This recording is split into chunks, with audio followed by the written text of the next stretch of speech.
Chains रोडवरील 5 दुकानांना भीषण आग, लाखोंचे नुकसान।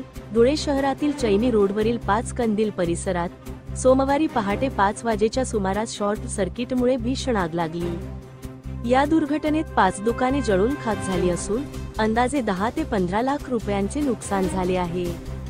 ही आग जे.के. राणा, राजकुमार कचरू लालजी अग्रवाल, संतोष कचरू लालजी अग्रवाल, विलास लवांदे आणि मोदी भंडार या 5 दुकानदारांच्या दुकानांमध्ये लागली। या घटनेने व्यापाऱ्यांमध्ये चिंतेचे वातावरण निर्माण झाले आहे। याप्रसंगी एबीसीडी व्यापारी संघटनेचे अध्यक्ष सुभाष कोटेजा यांनी व्यापाऱ्यांची परिस्थिती गंभीर असल्याचे सांगितले।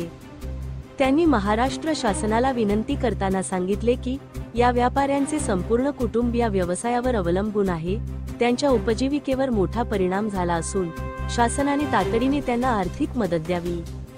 या आगीच्या 1 दिवस आधीच विजय बटुलालजी राणा यांचे आकस्मिक निधन झाले होते आणि दुर्दैवाने पहाटेच त्यांच्या दुकानालाही आगीने विळखा घातला।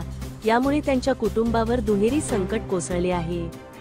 चैनी रोड परिसरातील व्यापारी किरकोळ व्यवसाय करून आपली उपजीविका चालवतात, मात्र त्यांना महानगरपालिकेकडून मोठ्या रकमेच्या नोटिसा पाठवल्या जात आहेत। या पार्श्वभूमीवर व्यापारी संघटनेने महानगरपालिकेने या नोटिसा त्वरित मागे घ्याव्यात आणि व्यापाऱ्यांना मदत करावी अशी मागणी केली आहे।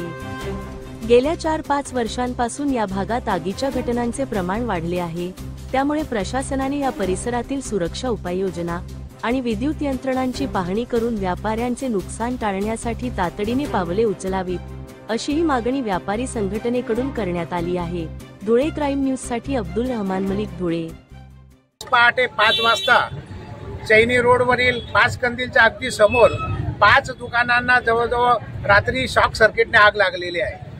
5ही दुकाने मिळून या दुकानदारांचं 10 ते 15 लाखाचं अंदाजे नुकसान झालेलं आहे। यामध्ये जे.के. राणा, राजकुमार कचरूलालजी अग्रवाल, संतोष कचरूलालजी अग्रवाल, विलास लवांदे आणि मोदी भंडार हे 10-15 लाखाचं नुकसान आम्ही जे म्हणतोय अजून पूर्णपणे हिशोब झालेला नाहीये। त्यानंतर पूर्ण आकडा बाहेर येणार आहे, हे तात्पुरता मी तुम्हाला सांगितलेलं आहे। मित्रांनो, ही 5ही दुकानं आणि चैनी रोडवरील सर्व व्यापारी अत्यंत किरकोळ असा व्यापार व्यवसाय करतात आणि या उदरनिर्वाहाद्वारे आपली उपजीविका करीत असतात। त्यांच्या आयुष्याचं फार मोठी राख रांगोळी झालेली आहे। मी या निवेदनाद्वारे महाराष्ट्र शासनाला नम्र विनंती करतो की या 5ही दुकानदारांना ताबडतोब आर्थिक सहाय्य करून या संसारातनं उठवायला पाहिजे, अन्यथा आत्महत्येशिवाय यांच्या समोर पर्याय नाही। आणखी एक वाईट गोष्ट, याच्यातले विजय बटुलालजी राणा, बटूभाऊ राणा यांचं काल दुपारी आकस्मिक निधन झालं आणि रात्री सकाळी त्यांची या ठिकाणी दुकान जळालेली आहे। यापेक्षा दुर्दैवी घटना या धुळे शहरात होत नाही।